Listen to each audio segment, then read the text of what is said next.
O imperialismo, fase superior do capitalismo. 4.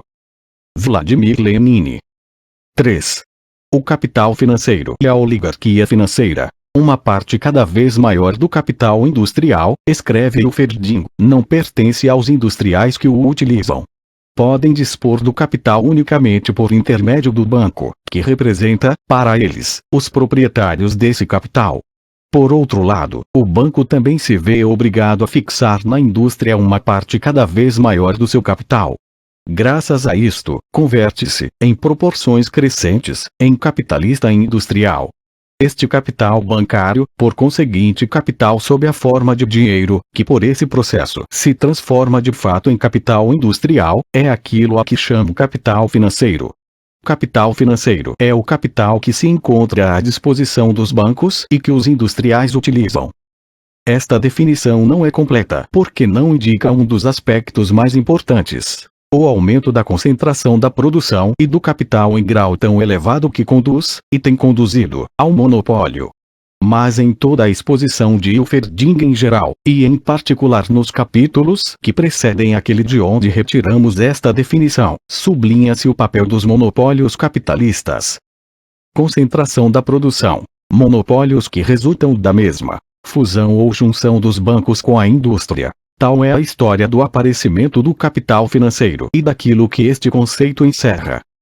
Descreveremos agora como a gestão dos monopólios capitalistas se transforma inevitavelmente, nas condições gerais da produção mercantil e da propriedade privada, na dominação da oligarquia financeira.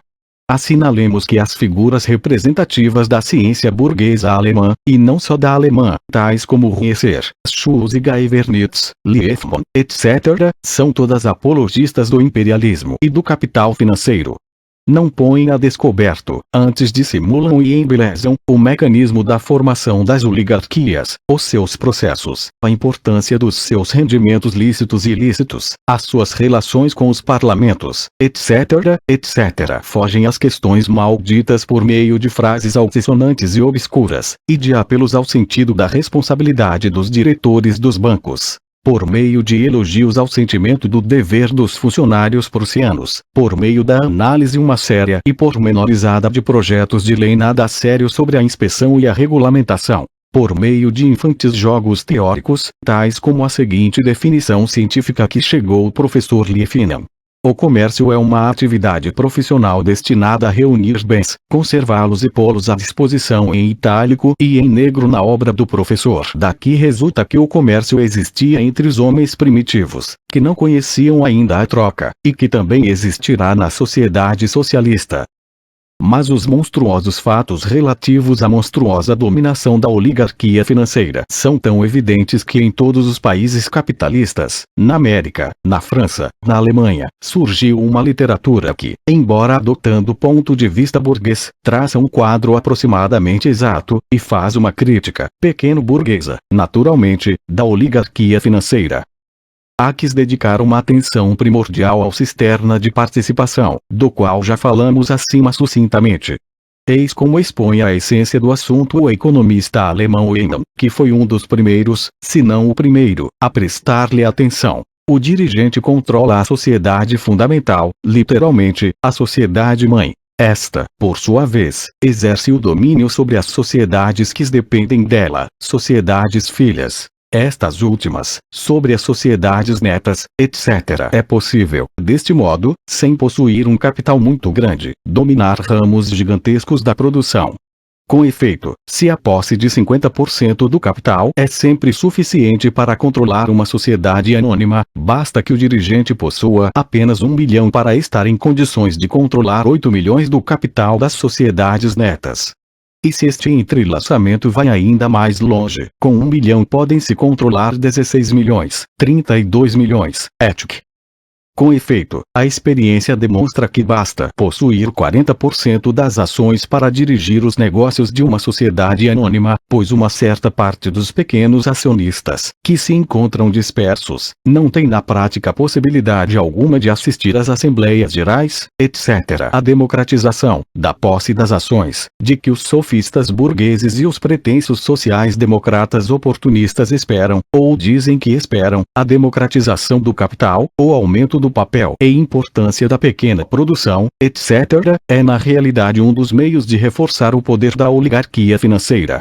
Por isso, entre outras coisas, nos países capitalistas mais adiantados ou mais velhos e experimentados, as leis autorizam a emissão de ações mais pequenas. Na Alemanha, a lei não permite ações de menos de 1000 marcos, e os magnatas financeiros do país lançam os olhos com inveja para a Inglaterra, onde a lei consente ações até 1 libra esterlina, quer dizer, 20 marcos, ou cerca de 10 rublos. Siemens, um dos industriais e reis financeiros mais poderosos da Alemanha, declarou em 7 de junho de 1900, no Reichstag, que a ação de 1 libra esterlina é a base do imperialismo britânico. Este negociante tem uma concepção consideravelmente mais profunda, mais marxista, do que é o imperialismo do que certo escritor indecoroso que se considera fundador do marxismo russo e supõe que o imperialismo é um defeito próprio de um povo determinado. Mas o sistema de participação não só serve para aumentar em proporções gigantescas o poderio dos monopolistas, como, além disso, permite levar a cabo impunemente toda a espécie de negócios escuros e sujos e roubar o público, pois os dirigentes das sociedades-mães, formalmente, segundo a lei, não respondem pela sociedade filha, que é considerada independente e através da qual se pode fazer passar tudo. Eis um exemplo tirado da revista alemã Die Bank, no seu número de maio de 1914. A Sociedade Anônima de Aço para Molas, de Kassel, era considerada há uns anos como uma das empresas mais lucrativas da Alemanha. Em consequência da má administração, os dividendos desceram de 15% para 0%. Segundo se pôde comprovar depois, a administração, sem informar os acionistas, tinha feito um empréstimo de 6 milhões de marcos a uma das suas sociedades filhas, a Ásia, cujo capital nominal era apenas de algumas centenas de milhares de marcos. Esse empréstimo, quase 3 vezes superior ao capital em ações da sociedade-mãe, não figurava no balanço desta. Juridicamente, tal silêncio estava perfeitamente de acordo com a lei e pôde durar 2 anos inteiros, pois não infringia nenhum único artigo da legislação comercial. O presidente do Conselho de Administração, a quem nessa qualidade incumbe a responsabilidade de assinar os balanços falsos, era e continua a ser presidente da Câmara de Comércio de Kassel. Os acionistas só se inteiraram desse empréstimo à Ásia muito tempo depois, quando se verificou que o mesmo tinha sido um erro. O autor deveria ter posto esta palavra entre aspas, e quando as ações do aço para molas, por aqueles que tinham conhecimento disto se começarem a desfazer delas, diminuíram o seu valor em aproximadamente 100%. Este exemplo típico de malabarismo nos balanços, o mais comum nas sociedades anônimas, explica-nos por que motivos seus conselhos de administração empreendem negócios arriscados com muito mais facilidade do que os particulares.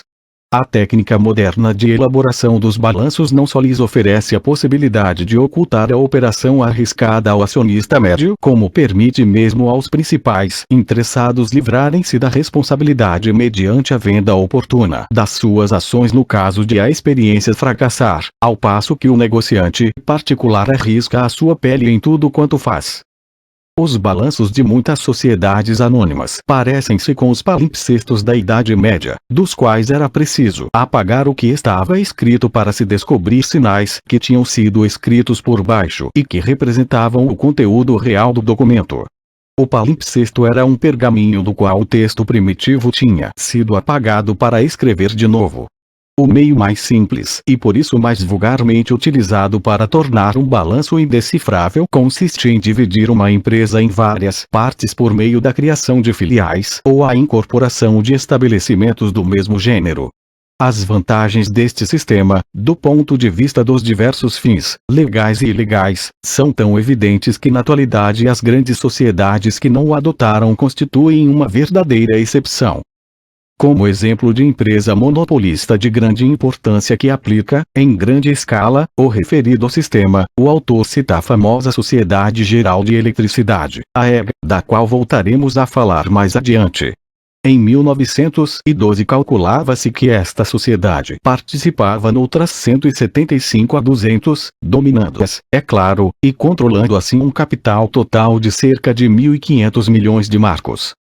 Nenhuma regra de controlo, de publicação de balanços, de estabelecimento de esquemas precisos para os mesmos, de instituição de inspeção, etc., com que os professores e funcionários bem-intencionados, isto é, que têm a boa intenção de defender e embelezar o capitalismo, distraem a atenção do público, pode ter, neste aspecto, a menor importância, pois que a propriedade privada é sagrada, e ninguém pode proibir comprar, vender, permutar, hipotecar ações, etc. Podem-se avaliar as proporções que o sistema de participação alcançou nos grandes bancos russos pelos dados fornecidos por EGAT, que durante 15 anos foi empregado do Banco Russo Chinês e que em maio de 1914 publicou uma obra com o título, não de todo exato, Os Grandes Bancos e o Mercado Mundial.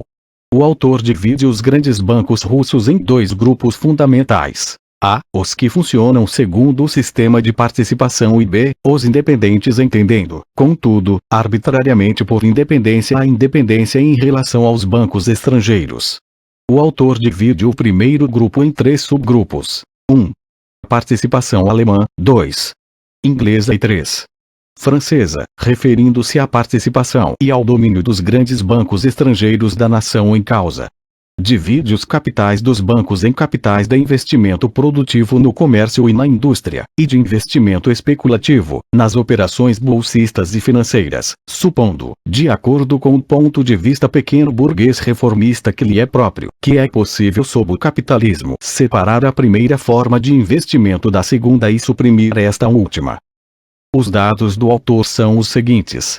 Lenin apresenta um gráfico sobre o ativo dos bancos, segundo os balanços de outubro-novembro de 1913 em milhões de rublos. Esses dados mostram que, do total aproximado de 4.000 milhões de rublos que constituem o capital ativo dos grandes bancos, mais de 3/4, mais de 3.000 milhões, correspondem a bancos que, no fundo, são filiais dos bancos estrangeiros, em primeiro lugar dos parisienses, o famoso trio bancário União Parisiense, Banco de Paris e Países Baixos e Sociedade Geral, e dos berlinenses, particularmente o Banco Alemão e a Sociedade de Desconto. 2 dos bancos russos mais importantes, o russo, Banco Russo de Comércio Externo, e o internacional, Banco Comercial Internacional de São Petersburgo, aumentaram os seus capitais, no período compreendido entre 1906 e 1912, de 44 para 98 milhões de rublos, e os fundos de reserva de 15 para 39 milhões, trabalhando em 3/4 com capitais alemães. O primeiro banco pertence ao consórcio do Banco Alemão de Berlim. O segundo pertence à Sociedade de Desconto, da mesma capital. Albon indigna-o profundamente que os bancos berlinenses tenham nas suas mãos a maioria das ações, e que, em consequência disso, os acionistas russos sejam impotentes. E, naturalmente, o país que exporta capitais fica com a nata. Por exemplo, o Banco Alemão de Berlim, encarregado de vender nesta cidade as ações do Banco Comercial Siberiano, guardou durante um ano as referidas ações em carteira, e depois vendeu-as a 193%, quer dizer, quase o dobro, obtendo deste modo um lucro de cerca de 6 milhões de rublos, que o Ferdinand qualifica de lucro de constituição. O autor calcula em 8.235 milhões de rublos, isto é, quase 8/4 milhares de milhões, a potência total dos bancos petersburgueses mais importantes.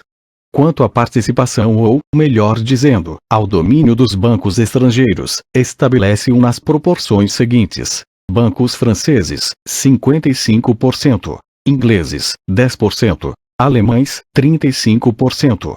Deste total, isto é, dos 8.235 milhões, 3.687 milhões de capital ativo, ou seja, mais de 40%, correspondem, segundo os cálculos do autor, aos sindicatos Produgol e Prodamet e aos sindicatos do petróleo, da metalurgia e do cimento. Por conseguinte, a fusão do capital bancário e industrial, derivada da constituição dos monopólios capitalistas, deu também na Rússia passos gigantescos. O capital financeiro, concentrado em muito poucas mãos e gozando do monopólio efetivo, obtém um lucro enorme, que aumenta sem cessar com a constituição de sociedades, emissão de valores, empréstimos do Estado, etc., consolidando a dominação da oligarquia financeira e impondo a toda a sociedade um tributo em proveito dos monopolistas.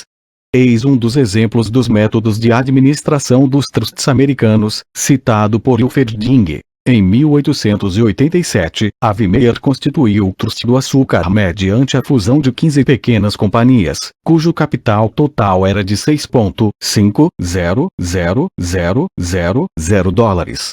Mas o capital do Trust, aguardo, segundo a expressão americana, fixou-se em $50 milhões. A recapitalização tinha em conta de antemão os futuros lucros monopolistas, do mesmo modo que o Trust do Aço, também na América, tem em conta os futuros lucros monopolistas ao adquirir cada vez mais jazigos de minério de ferro.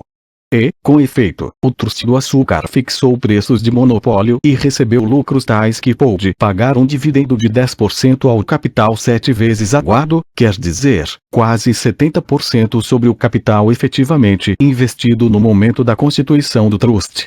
Em 1909, o seu capital era de $90 milhões. Em 22 anos o capital foi mais do que decuplicado. Em França, a dominação da oligarquia financeira contra a oligarquia financeira em França é o título do conhecido livro de Lisis, cuja quinta edição apareceu em 1908, adotou uma forma apenas um pouco diferente. Os 4 bancos mais importantes gozam não do monopólio relativo, mas do monopólio absoluto na emissão de valores. De fato, trata-se de um trust dos grandes bancos.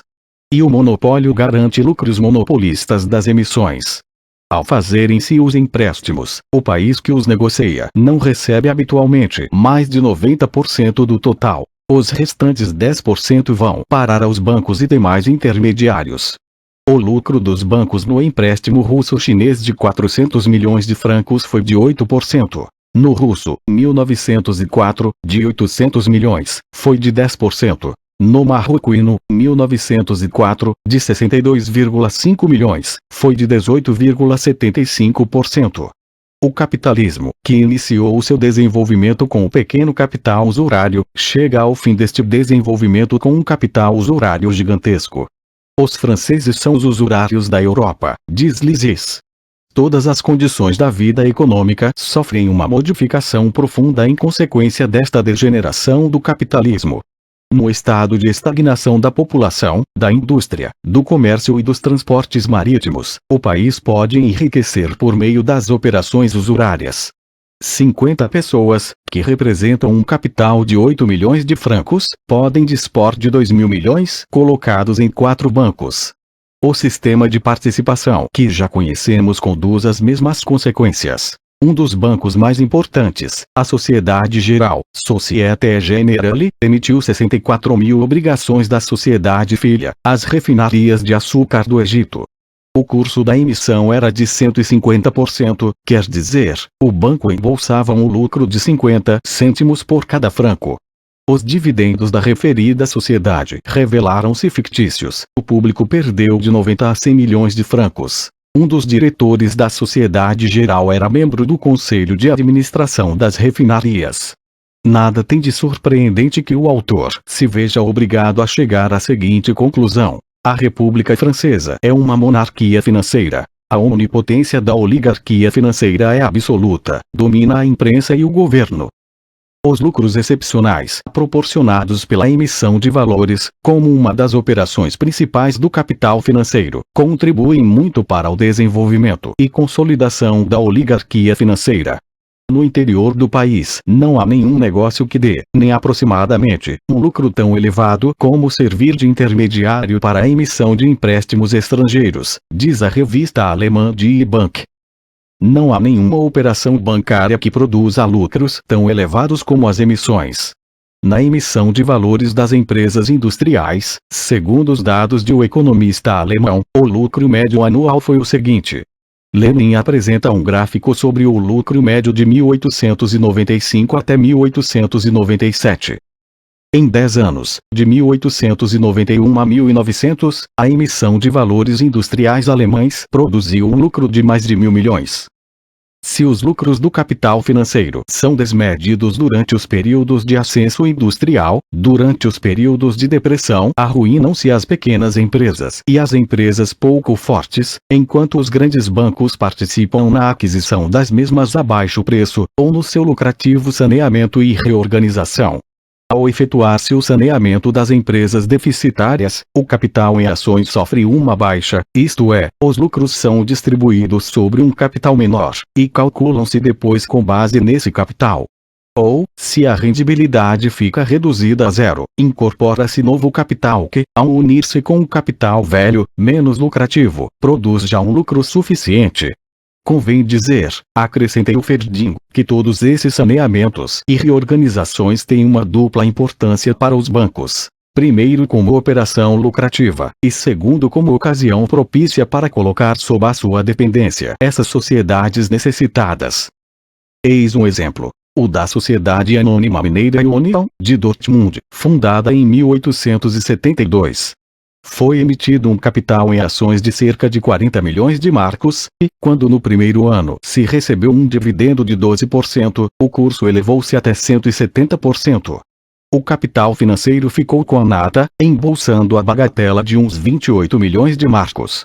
O papel principal na fundação da referida sociedade foi desempenhado por esse mesmo grande banco alemão, a Sociedade de Desconto, que, sem contratempos, alcançou um capital de 300 milhões.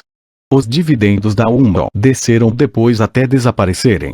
Os acionistas tiveram de aceder a liquidar uma parte do capital, isto é, a sacrificar uma parte para não perderem tudo. Como resultado de uma série de saneamentos, desapareceram dos livros da Sociedade União, no decurso de 30 anos, mais de 73 milhões de marcos.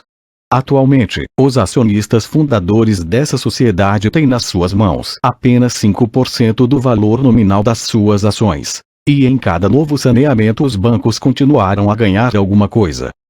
Uma das operações particularmente lucrativas do capital financeiro é também a especulação com terrenos situados nos subúrbios das grandes cidades, que crescem rapidamente.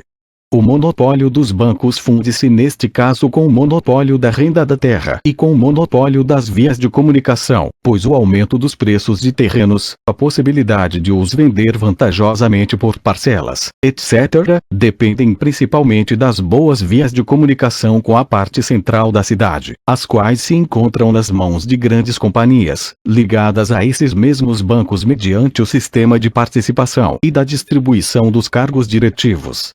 Resulta de tudo isso o que o autor alemão Elias Schwege, colaborador da revista Die Bank, que estudou especialmente as operações de venda e hipoteca de terrenos, qualifica de pântano. A desenfreada especulação com os terrenos dos subúrbios das cidades, as falências das empresas de construção, como, por exemplo, a firma berlinense Boswell e Knauer, que tinha embolsado uma quantia tão elevada como 100 milhões de marcos por intermédio do banco mais importante e respeitável, o banco alemão, Deutsche Bank, que, naturalmente, atuava segundo o sistema de participação, isto é, em segredo, na sombra, e livrou-se da situação perdendo apenas 12 milhões de marcos. Depois, a ruína dos pequenos patrões e dos operários, que não recebem nenhum centavo das fictícias empresas de construção. As negociatas fraudulentas com a honrada polícia berlinense e com a administração urbana para ganhar o controlo do serviço de informação sobre os terrenos e das autorizações do município para construir, etc., etc. Os costumes americanos, de que tão hipocritamente se lamentam os professores europeus e os burgueses bem-intencionados, converteram-se, na época do capital financeiro, em costumes de literalmente toda a cidade importante de qualquer país. Em Berlim, em princípios de 1914, falava-se da fundação de um trust dos transportes, isto é, de uma comunidade de interesses das 3 empresas berlinenses de transportes: os caminhos de ferro elétricos urbanos, a sociedade de carros elétricos e a de autocarros. que este propósito existe, diz a revista de Ibank, já o sabíamos desde que se tornou do domínio público que a maioria das ações da sociedade de autocarros tinha sido adquirida pelas outras duas sociedades de transportes. Podemos acreditar inteiramente nos que visam esse objetivo quando afirmam que, mediante a regulação uniforme dos transportes, tem a esperança de obter economias, de uma parte das quais, no fim de contas, o público poderia beneficiar. Mas a questão complica-se em virtude de, por detrás desse trust dos transportes em formação, estarem os bancos, que, se quiserem, podem subordinar as vias de comunicação que monopolizam aos interesses do seu tráfico de terrenos. Para nos convencermos do bom fundamento desta suposição, basta recordar que, ao ser fundada a Sociedade dos Caminhos de Ferro Elétricos Urbanos, já se encontravam ligados a ela os interesses do grande banco que patrocinou esse empreendimento. Isto é, os interesses da referida empresa de transportes entrelaçavam-se com os do tráfico de terrenos. O cerne da questão era que a linha oriental da referida via férrea devia passar por terrenos que mais tarde, quando a construção da via férrea já estava assegurada, o banco vendeu com enorme lucro para si e para algumas pessoas que intervieram no negócio. O monopólio, uma vez que foi constituído e controla milhares de milhões, penetra de maneira absolutamente inevitável em todos os aspectos da vida social, independentemente do regime político e de qualquer outra particularidade. Nas publicações alemãs sobre economia, são habituais os elogios servis à honradez dos funcionários prussianos e as alusões ao Panamá francês ou à venalidade política americana. Mas o fato é que até as publicações burguesas consagradas aos assuntos bancários da Alemanha se veem constantemente obrigadas a sair dos limites das operações puramente bancárias e a escrever, por exemplo, sobre a aspiração para entrar nos bancos, a propósito dos casos, cada vez mais frequentes, de funcionários que passam para o serviço destes. Que se pode dizer da incorruptibilidade do funcionário do Estado cuja secreta aspiração consistia em encontrar uma sinecura na Berenstrasse, rua de Berlim, onde se encontra a sede do Banco Alemão? Alfred Lansburg, diretor da revista Die Bank, escreveu em 1909 um artigo intitulado A Significação Econômica do Bizantinismo, a propósito, entre outras coisas, da viagem de Guilherme II à Palestina e do resultado direto dessa viagem, a construção do caminho de ferro de Bagdá, essa fatal grande obra do espírito empreendedor alemão, que é mais culpada do nosso cerco do que todos os nossos pecados políticos juntos por cerco. Entende-se a política de Eduardo VII, que visava isolar a Alemanha e rodeá-la de uma aliança imperialista anti-alemã. Schwege, colaborador dessa mesma revista e referido mais acima, escreveu em 1911 um artigo intitulado A Plutocracia e os Funcionários, no qual denunciava, por exemplo, o caso do funcionário alemão von Walker, que era membro da comissão de cartéis e se distinguia pela sua energia, mas pouco tempo depois ocupou um cargo lucrativo no cartel mais importante, o Sindicato do Aço. Os casos desse gênero, que não são de modo nenhum excepcionais, obrigaram esse mesmo escritor burguês a reconhecer que a liberdade econômica garantida pela Constituição alemã se converteu, em muitas esferas da vida econômica, numa frase sem sentido e que, com a dominação a que chegou a plutocracia, nem a liberdade política mais ampla nos pode salvar de nos convertermos no povo de homens privados de liberdade.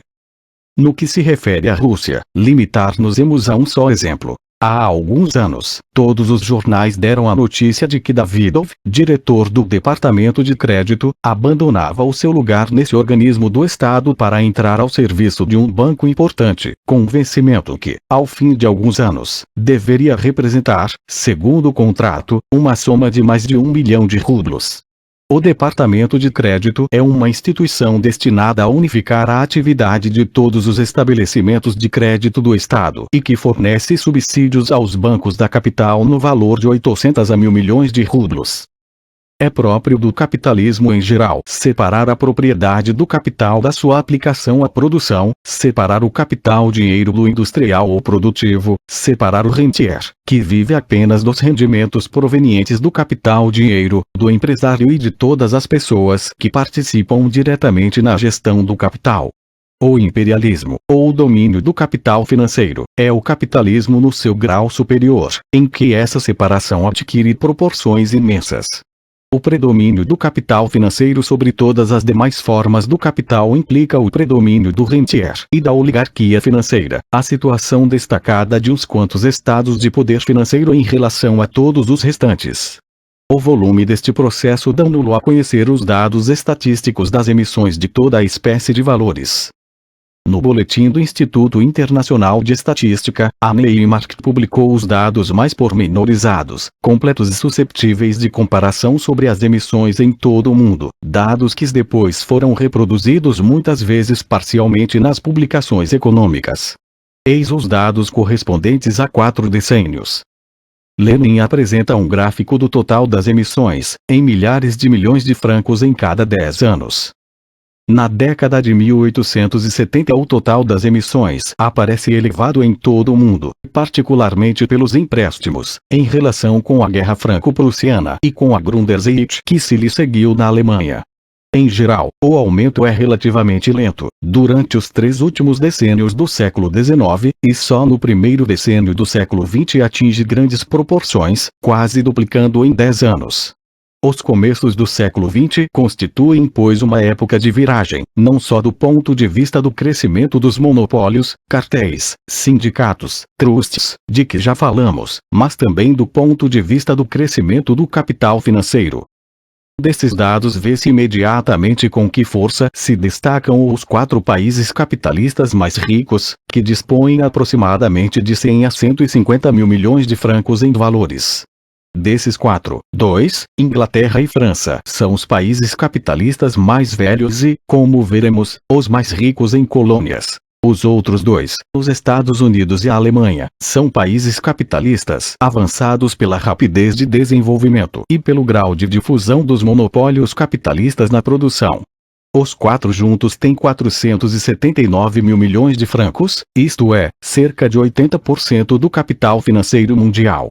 Quase todo o resto do mundo exerce, de uma forma ou de outra, funções de devedor e tributário desses países, banqueiros internacionais, desses 4 pilares do capital financeiro mundial. Convém determos-nos particularmente no papel que desempenha a exportação de capital na criação da rede internacional de dependências e de relações do capital financeiro. 4. A exportação de capital. O que caracterizava o velho capitalismo, no qual dominava plenamente a livre concorrência, era a exportação de mercadorias. O que caracteriza o capitalismo moderno, no qual impera um monopólio, é a exportação de capital. O capitalismo é a produção de mercadorias no grau superior do seu desenvolvimento, quando até a força de trabalho se transforma em mercadoria. O desenvolvimento da troca, tanto no interior como, em especial, no campo internacional, é um traço distintivo e característico do capitalismo. O desenvolvimento desigual, por saltos, das diferentes empresas e ramos da indústria e dos diferentes países é inevitável sob o capitalismo. A Inglaterra é a primeira que se transforma em país capitalista, e em meados do século XIX, ao implantar o livre câmbio, pretendeu ser a oficina de todo o mundo, o fornecedor de artigos manufaturados para todos os países, os quais deviam fornecer-lhe, em contrapartida, matérias-primas. Mas este monopólio da Inglaterra enfraqueceu já no último quartel do século XIX, pois alguns outros países, defendendo-se por meio de direitos alfandegários protecionistas, tinham se transformado em estados capitalistas independentes. No limiar do século XX assistimos à formação de monopólios de outro gênero. Primeiro, uniões monopolistas de capitalistas em todos os países de capitalismo desenvolvido. Segundo, situação monopolista de uns poucos países riquíssimos, nos quais a acumulação do capital tinha alcançado proporções gigantescas. Constituiu-se um enorme excedente de capital nos países avançados. Naturalmente, se o capitalismo tivesse podido desenvolver a agricultura, que hoje em dia se encontra em toda a parte enormemente atrasada em relação à indústria, se tivesse podido elevar o nível de vida das massas da população, a qual continua a arrastar, apesar do vertiginoso progresso da técnica, uma vida de subalimentação e de miséria, não haveria motivo para falar de um excedente de capital. Este argumento é constantemente avançado pelos críticos pequeno-burgueses do capitalismo. Mas então o capitalismo deixaria de ser capitalismo, pois o desenvolvimento desigual e a subalimentação das massas são as condições e as premissas básicas, inevitáveis, deste modo de produção. Enquanto o capitalismo for capitalismo, o excedente de capital não é consagrado à elevação do nível de vida das massas do país, pois significaria a diminuição dos lucros dos capitalistas, mas ao aumento desses lucros através da exportação de capitais para o estrangeiro, para os países atrasados. Nestes países atrasados o lucro é em geral elevado, pois os capitais são escassos, o preço da terra e os salários relativamente baixos, e as matérias-primas baratas. A possibilidade da exportação de capitais é determinada pelo fato de uma série de países atrasados terem sido já incorporados na circulação do capitalismo mundial, terem sido construídas as principais vias férreas ou iniciada a sua construção, terem sido asseguradas as condições elementares para o desenvolvimento da indústria, etc. A necessidade da exportação de capitais obedece ao fato de que em alguns países o capitalismo amadureceu excessivamente e o capital, dado o insuficiente desenvolvimento da agricultura e a miséria das massas, carece de campo para sua colocação lucrativa. Eis dados aproximados sobre o volume dos capitais investidos no estrangeiro pelos 3 países mais importantes. Lenin apresenta um gráfico do capital investido no estrangeiro, em milhares de milhões de francos. Esses dados mostram-nos que a exportação de capitais só adquire um desenvolvimento gigantesco em princípios do século XX. Antes da guerra, o capital investido no estrangeiro pelos 3 países principais era de 175 a 200 mil milhões de francos. O rendimento desta soma, tornando como base a modesta taxa de 5%, deve ascender a 8 ou 10 mil milhões de francos anuais, uma sólida base para o jugo e exploração imperialista da maioria dos países e nações do mundo, para o parasitismo capitalista de um punhado de estados riquíssimos. Como se distribui entre os diferentes países esse capital investido no estrangeiro? Onde está colocado? A estas perguntas apenas se pode dar uma resposta aproximada, a qual, no entanto, pode esclarecer algumas relações e laços gerais do imperialismo moderno. Lenin mostra um gráfico sobre as partes do mundo entre as quais estão distribuídos, aproximadamente, os capitais investidos no estrangeiro, por volta de 1910 em milhares de milhões de marcos. No que se refere à Inglaterra, aparecem em primeiro plano as suas possessões coloniais, que são muito grandes também na América, por exemplo o Canadá, sem falar já da Ásia, etc. A gigantesca exportação de capitais encontra-se, no caso da Inglaterra, estreitamente relacionada com as colônias gigantescas, de cuja significação para o imperialismo voltaremos a falar mais adiante. Diferente é o caso da França, cujo capital colocado no estrangeiro se encontra investido principalmente na Europa, e em primeiro lugar na Rússia, 10 mil milhões de francos pelo menos, com a particularidade de que se trata sobretudo de capital de empréstimo, de empréstimos públicos e não de capital investido em empresas industriais. Diferentemente do imperialismo inglês, que é colonial, o imperialismo francês pode ser qualificado de usurário. A Alemanha oferece uma terceira variedade. As suas colônias não são grandes, e o capital colocado no estrangeiro está investido em proporções mais iguais entre a Europa e a América. A exportação de capitais repercute-se no desenvolvimento do capitalismo dentro dos países em que são investidos, acelerando extraordinariamente. Se, em consequência disso, a referida exportação pode, até certo ponto, ocasionar uma estagnação do desenvolvimento nos países exportadores, isso só pode ter lugar em troca de um alargamento e de um aprofundamento maiores do desenvolvimento do capitalismo em todo o mundo. Os países que exportam capitais podem quase sempre obter certas vantagens, cujo caráter lança luz sobre as particularidades da época do capital financeiro e do monopólio. Eis, por exemplo, o que dizia em outubro de 1913 a revista berlinense Die Bank. No mercado internacional de capitais está a representar-se desde há pouco tempo uma comédia digna de um Aristófanes. Um bom número de estados, desde a Espanha até aos Balcãs, desde a Rússia até a Argentina, ao Brasil e à China, apresentam-se, aberta ou veladamente, perante os grandes mercados de dinheiro, exigindo, por vezes com extraordinária insistência, a concessão de empréstimos.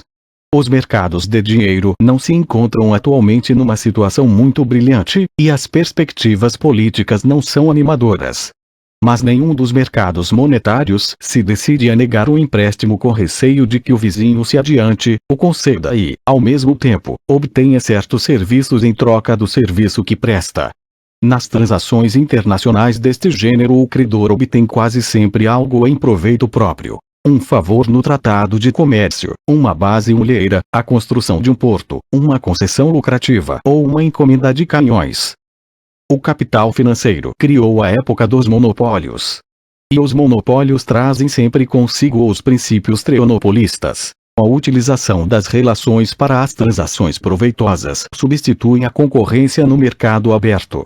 É muito corrente que entre as cláusulas do empréstimo se imponha o gasto de uma parte do mesmo na compra de produtos ao país credor, em especial de armamentos, barcos, etc. A França tem recorrido frequentemente a este processo no decurso das duas últimas décadas, 1890-1910. A exportação de capitais passa a ser um meio de estimular a exportação de mercadorias. As transações têm um caráter tal que, segundo diz Schilder delicadamente, confinam com o suborno. Krupp na Alemanha, Schneider em França e Armstrong em Inglaterra constituem outros tantos modelos de firmas intimamente ligadas com os bancos gigantescos e com os governos, das quais é difícil prescindir ao negociar o empréstimo. A França, ao mesmo tempo que concedia empréstimos à Rússia, impôs-lhe, no Tratado de Comércio de 16 de setembro de 1905, certas concessões válidas até 1917. O mesmo se pode dizer do Tratado Comercial subscrito em 19 de agosto de 1911 com o Japão. A guerra alfandegária entre a Áustria e a Sérvia, que se prolongou, com um intervalo de 7 meses, de 1906 a 1911, foi devida em parte à concorrência entre a Áustria e a França no fornecimento de material de guerra à Sérvia. Paul Deschanel declarou no parlamento, em janeiro de 1912, que entre 1908 e 1911 as firmas francesas tinham fornecido material de guerra à Sérvia no valor de 45 milhões de francos. Num relatório do cônsul austro-húngaro em São Paulo, Brasil, disse: a construção dos caminhos de ferro brasileiros realiza-se, na sua maior parte, com capitais franceses, belgas, britânicos e alemães. Os referidos países, ao efetuarem-se as operações financeiras relacionadas com a construção de caminhos de ferro, reservam-se as encomendas de materiais de construção ferroviária. O capital financeiro estende assim as suas redes, no sentido literal da palavra, em todos os países do mundo. Neste aspecto desempenham um papel importante os bancos fundados nas colônias, bem como as suas sucursais. Os imperialistas alemães olham com inveja os velhos países coloniais que gozam, neste aspecto, de condições particularmente vantajosas. A Inglaterra tinha em 1904 um total de 50 bancos coloniais com 2.279 sucursais, em 1910 eram 72 bancos com 5.449 sucursais. A França tinha 20 com 136 sucursais. A Holanda possuía 16 com 68. Enquanto a Alemanha tinha apenas 13 com 70 sucursais. Os capitalistas americanos invejam por sua vez os ingleses e os alemães. Na América do Sul, lamentavam-se em 1915, 5 bancos alemães têm 40 sucursais, 5 ingleses 70 sucursais, a Inglaterra e a Alemanha, no decurso dos últimos 25 anos, investiram na Argentina, no Brasil e no Uruguai $1.000 milhões aproximadamente. Como resultado disso beneficiam de 46% de todo o comércio desses 3 países. Os países exportadores de capitais dividiram o mundo entre si, no sentido figurado do termo. Mas o capital financeiro também conduziu à partilha direta do mundo. 5. A partilha do mundo entre as associações de capitalistas. As associações de monopolistas capitalistas, cartéis, sindicatos, trusts partilham entre si, em primeiro lugar, o mercado interno, apoderando-se mais ou menos completamente da produção do país. Mas sob o capitalismo o mercado interno está inevitavelmente entrelaçado com o externo. Há já muito que o capitalismo criou um mercado mundial. E à medida que foi aumentando a exportação de capitais e se foram alargando, sob todas as formas, as relações com o estrangeiro e com as colônias e as esferas de influência das maiores associações monopolistas, a marcha natural das coisas levou a um acordo universal entre elas, a constituição de cartéis internacionais. É um novo grau da concentração mundial do capital e da produção, um grau incomparavelmente mais elevado que os anteriores. Vejamos como surge este supermonopólio. A indústria elétrica é a mais típica, do ponto de vista dos últimos progressos da técnica, para o capitalismo de fins do século XIX e princípios do século XX. E, entre os novos países capitalistas, adquiriu maior impulso nos dois mais avançados, os Estados Unidos e a Alemanha. Na Alemanha, a crise de 1900 contribuiu particularmente para a concentração deste ramo da indústria. Os bancos, que nessa época se encontravam já bastante ligados à indústria, aceleraram e aprofundaram ao mais alto grau, durante essa crise, a ruína das empresas relativamente pequenas, a sua absorção pelas grandes. Os bancos, diz J. Deus, negaram apoio precisamente às empresas que mais necessidade tinham dele, provocando com isso, a princípio, um ascenso vertiginoso, e depois o craque irremediável das sociedades que não estavam suficientemente ligadas a eles. Como resultado, a concentração avançou, depois de 1900, a passos de gigante. Até 1900 tinham existido 7 ou 8 grupos na indústria elétrica. Cada um era composto por várias sociedades, no total havia 28, e por detrás de cada um havia 2 a 11 bancos. Por volta de 1908, 1912 todos esses grupos se fundiram em um ou 2. Eis como se produziu o referido processo. Lenin mostra um gráfico dos grupos na indústria elétrica. A famosa EGA, Sociedade Geral de Eletricidade, assim desenvolvida, exerce o seu domínio sobre 175 ou 200 sociedades, através do sistema de participação, e dispõe de um capital total de cerca de 1.500 milhões de marcos. Só no estrangeiro conta com 34 representações diretas, 12 das quais são sociedades anônimas estabelecidas em mais de 10 países.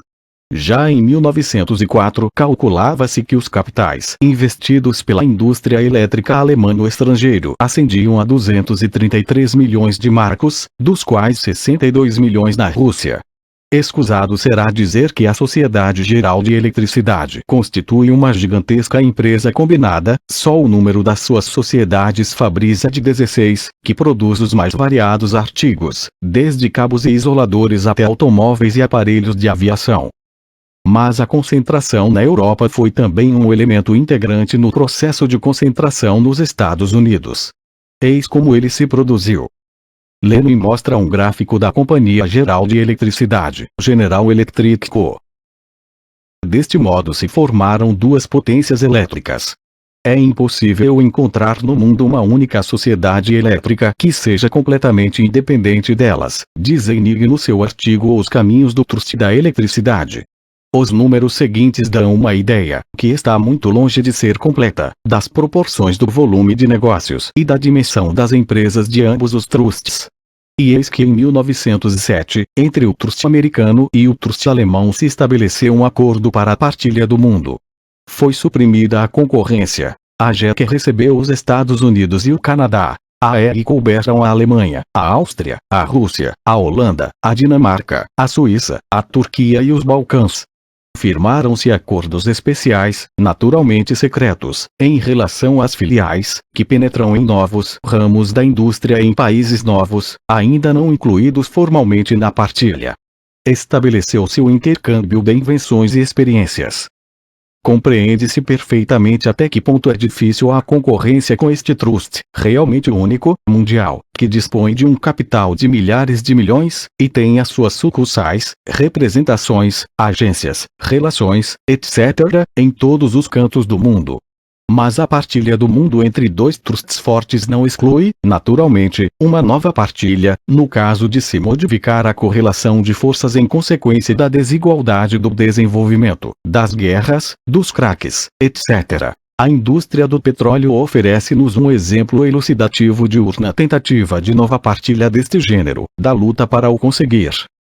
O mercado mundial do petróleo, escrevia J. Deus em 1905, encontra-se ainda atualmente dividido entre dois grandes grupos financeiros: o Trust americano Standard Oil Co. de Rockefeller, e os donos do petróleo russo de Baco, isto é, Rothschild e Nobel. Ambos os grupos estão intimamente ligados entre si, mas a sua situação de monopólio encontra-se ameaçada há alguns anos por 5 inimigos. 1. O esgotamento dos jazigos norte-americanos de petróleo. 2. A concorrência da firma Mantashev em Baco. 3. Os jazigos da Áustria. 4. Os da Romênia. 5. Os jazigos de petróleo transoceânicos, particularmente nas colônias holandesas, as riquíssimas firmas Samuel e Shell, também ligadas ao capital inglês. Os 3 últimos grupos de empresas estão relacionados com os grandes bancos alemães, e em primeiro lugar com o Banco Alemão, o mais importante deles. Esses bancos impulsionaram de uma forma sistemática e independente a indústria petrolífera, por exemplo na Romênia, a fim de terem o seu ponto de apoio. Em 1907 calculava-se que na indústria romena do petróleo havia capitais estrangeiros no valor de 185 milhões de francos, dos quais 74 milhões eram alemães. Começou o que nas publicações econômicas se chama luta pela partilha do mundo. Por um lado, a Standard Oil, de Rockefeller, desejosa de se apoderar de tudo, fundou uma filial na própria Holanda, adquirindo os jazigos da Índia holandesa e procurando assestar assim um golpe no seu inimigo principal, o Trust anglo-holandês Shell. Por outro lado, o Banco Alemão e outros bancos berlineses procuravam conservar a Romênia e unir a Rússia contra Rockefeller. Este último possuía um capital incomparavelmente mais volumoso e uma magnífica organização de transportes e abastecimento aos consumidores. A luta devia terminar, e terminou, em 1907, com a derrota completa do Banco Alemão, diante do qual se abriam 2 caminhos: ou liquidar, com perdas de milhões, os seus interesses petrolíferos, ou submeter-se. Escolheu o segundo e concluiu um acordo muito pouco vantajoso com a Standard Oil. No referido acordo comprometia-se a não fazer nada em prejuízo dos interesses norte-americanos, com a ressalva, no entanto, de que o convênio perderia sua vigência no caso de a Alemanha vir a aprovar uma lei implantando o monopólio do Estado sobre o petróleo. Começa então a comédia do petróleo. Von Wiener, diretor do Banco Alemão e um dos reis financeiros da Alemanha, organiza, por intermédio do seu secretário particular, Staus, uma campanha a favor do monopólio do petróleo. Põe-se em ação todo o gigantesco aparelho do mais importante banco berlinense, todas as vastas relações de que dispõe, a imprensa enche-se de clamores patrióticos contra o jugo do Trust americano, e o Reichstag decide, quase por unanimidade, em 15 de março de 1911, convidar o governo a preparar um projeto de monopólio do petróleo. O governo aceitou esta ideia popular, e o Banco Alemão, desejoso de enganar o seu rival americano e de pôr em ordem os seus negócios mediante um monopólio de Estado, parecia ter ganho a partida. Os reis alemães do petróleo esfregavam já as mãos de prazer pensando nos seus lucros fabulosos, que não seriam inferiores aos dos fabricantes de açúcar russos, mas em primeiro lugar, os grandes bancos alemães zangaram-se entre si por causa da partilha do saque, e a sociedade de desconto pôs a descoberto objetivos interessados do Banco Alemão. Em segundo lugar, o governo assustou-se com a ideia de uma luta com Rockefeller, pois era muito duvidoso que a Alemanha conseguisse obter petróleo sem contar com ele. O rendimento da Romênia não é muito considerável. Em terceiro lugar, quase ao mesmo tempo, em 1913, votava-se um crédito de 1.000 milhões para os preparativos de guerra da Alemanha. O projeto de monopólio foi adiado. De momento, a Standard Oil de Rockefeller saiu vitoriosa da luta. A revista berlinense Die Bank escreveu a este respeito que a Alemanha não poderia lutar com a Standard Oil a não ser implantando um monopólio de eletricidade e convertendo a força hidráulica em energia elétrica barata.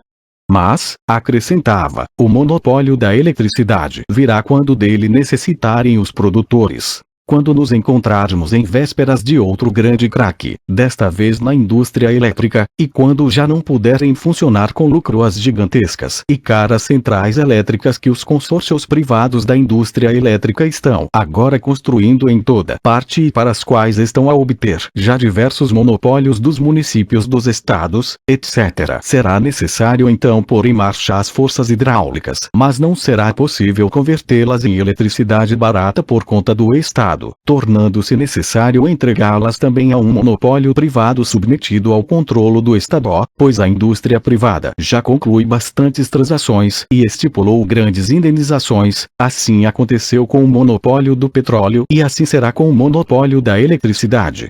Já é tempo de os nossos socialistas de Estado, que se deixam deslumbrar por princípios brilhantes, compreenderem finalmente que, na Alemanha, os monopólios nunca tiveram a intenção de proporcionar benefício aos consumidores ou, pelo menos, de pôr à disposição do Estado uma parte dos lucros patronais, tendo servido unicamente para sanear, à custa do Estado, a indústria privada, colocada quase à beira da falência.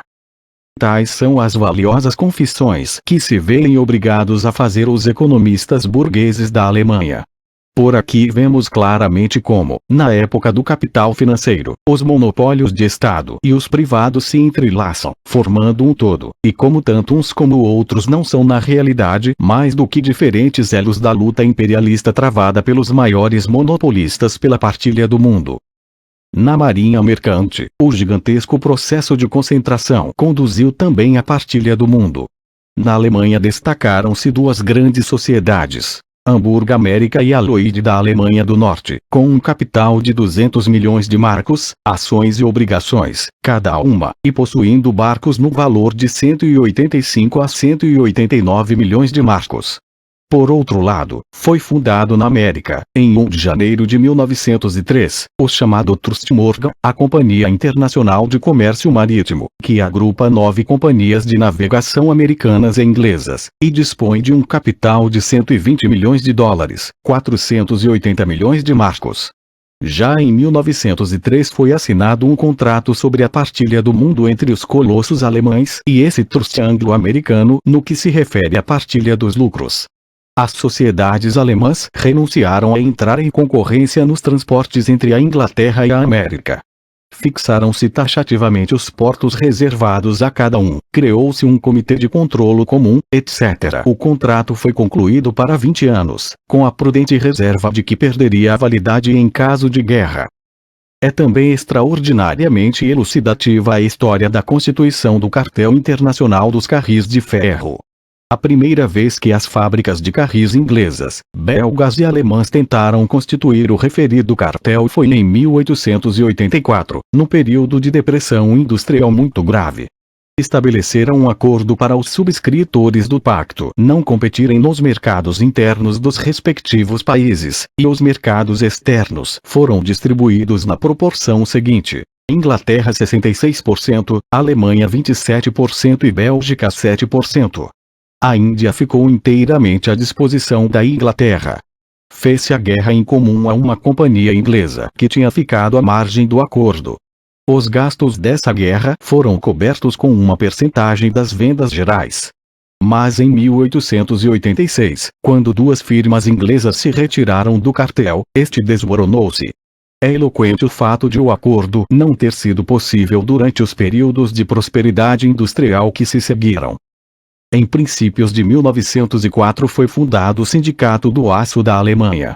Em novembro do mesmo ano voltou a formar-se o Cartel Internacional dos Carris de Ferro, com a seguinte proporção: Inglaterra 53,5%, Alemanha 28,83% e Bélgica 17,67%.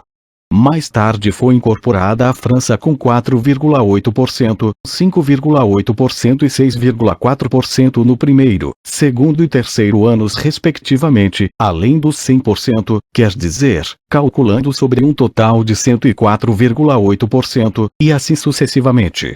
Em 1905 aderiu o Trust do Aço dos Estados Unidos, Corporação do Aço. Depois juntaram-se a Áustria e a Espanha. No momento atual, dizia Vogelstein em 1910, a partilha do mundo está concluída, e os grandes consumidores, em primeiro lugar os caminhos de ferro do Estado, podem viver, visto que o mundo está já repartido, sem ter em conta os seus interesses, como o poeta nos céus de Júpiter. Recordemos também o Sindicato Internacional do Zinco, fundado em 1909, que fez uma distribuição exata do volume da produção entre 5 grupos de fábricas: alemãs, belgas, francesas, espanholas e inglesas. Depois, o Trust Internacional da Pólvora, essa estreita aliança, perfeitamente moderna, segundo palavras de Liefman, de todas as fábricas alemãs de explosivos, que, reunidas mais tarde as fábricas de dinamite francesas e americanas, organizadas de maneira análoga, partilharam, por assim dizer, o mundo inteiro. Segundo Liefman, em 1897 havia cerca de 40 cartéis internacionais com a participação da Alemanha. Em 1910 aproximavam-se já da centena. Alguns escritores burgueses, aos quais se juntou agora Kautsky, que atraiçoou completamente a sua posição marxista de 1909, por exemplo, exprimiram a opinião de que os cartéis internacionais, sendo como são uma das expressões de maior relevo da internacionalização do capital, permitem acalentar a esperança de que a paz entre os povos virá a imperar sob o capitalismo. Esta opinião é, do ponto de vista teórico, completamente absurda, e do ponto de vista prático um sofisma, um meio de defesa pouco honesto do oportunismo da pior espécie. Os cartéis internacionais mostram até que ponto cresceram os monopólios, e quais são os objetivos da luta que se desenrola entre os grupos capitalistas. Esta última circunstância é a mais importante, só ela nos esclarece sobre o sentido histórico-econômico dos acontecimentos, pois a forma de luta pode mudar, e muda constantemente, de acordo com diversas causas, relativamente particulares e temporais, enquanto a essência da luta, o seu conteúdo de classe, não pode mudar enquanto subsistirem as classes. Compreende-se que os interesses da burguesia alemã, por exemplo, para a qual Kautsky se passou na realidade nos seus raciocínios teóricos, como veremos mais adiante, ditem a conveniência de ocultar o conteúdo da luta econômica atual, pela partilha do mundo, de sublinhar ora uma ora outra forma dessa luta. Kautsky incorre neste mesmo erro. E não se trata apenas, naturalmente, da burguesia alemã, mas da burguesia mundial. Os capitalistas não partilham um mundo levados por uma particular perversidade, mas porque o grau de concentração a que se chegou os obriga a seguir esse caminho para obterem lucros. E repartem no segundo capital, segundo a força. Qualquer outro processo de partilha é impossível no sistema da produção mercantil e no capitalismo. A força varia, por sua vez, de acordo com o desenvolvimento econômico e político. Para compreender o que está a acontecer é necessário saber que problemas são solucionados pelas mudanças da força, mas saber se essas mudanças são puramente econômicas ou extra-econômicas, por exemplo, militares, é secundário e em nada pode fazer variar a concepção fundamental sobre a época atual do capitalismo. Substituir o conteúdo da luta e das transações entre os grupos capitalistas pela forma desta luta e destas transações, hoje pacífica, amanhã não pacífica, depois de amanhã outra vez não pacífica, significa descer ao papel de sofista. A época do capitalismo contemporâneo mostra-nos que se estão a estabelecer determinadas relações entre os grupos capitalistas com base na partilha econômica do mundo, e que, ao mesmo tempo, em ligação com isto, se estão a estabelecer entre os grupos políticos, entre os estados, determinadas relações com base na partilha territorial do mundo, na luta pelas colônias, na luta pelo território econômico.